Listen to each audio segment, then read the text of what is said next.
Welcome back to our exclusive coverage of Wisconsin versus Ezra McCandless. Court is in a break right now. Their mid-afternoon break coming a little bit later than most days, and it gives me an opportunity to speak with my two guests, criminal defense attorneys both, Stephen Burke and Jasmine Barber, excuse me. No problem. I want to talk about what's been going on in the courtroom, but before talking about the actual witnesses we just heard, I want to talk about some sort of bigger picture things.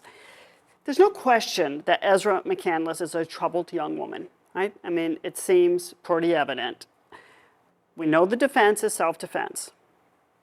How much will the jury be able to take into consideration the trauma she has suffered in her life, perhaps the expert who's going to testify for the defense about this, when they're deciding the reasonableness of her conduct? Because that is not something relevant to the reasonableness, right?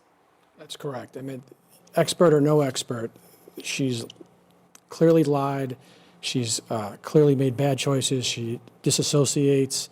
There's a whole list of things that the jury's going to have to get past, and I'm not sure the defense is getting us there at this point. The state's case is moving in the right direction. I mean, the defense just now poking holes in this timeline and the picture and the hair length.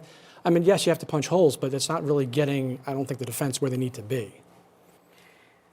But how is the jury going to grapple with the psychological problems that Ezra McCandless has had and does have? I mean, it's clear that she is a troubled woman, and these things may have affected how she reacted that day in killing Alex Woodworth. And doesn't it seem fair that they should be able to take that into account, even though that's not what the law is for self-defense?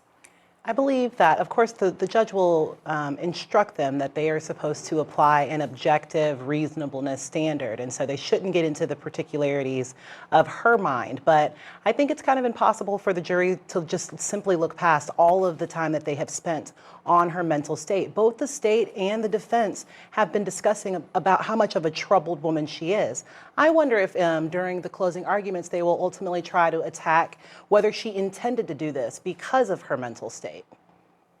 Yeah, I mean, I don't know. It confuses me a little bit, but I know we got to continue this discussion, but our legal correspondent, Chanley Painter, is ready in the field to talk, and she's got to get back into the courtroom after the break, so I do want to ask Chanley a couple of questions.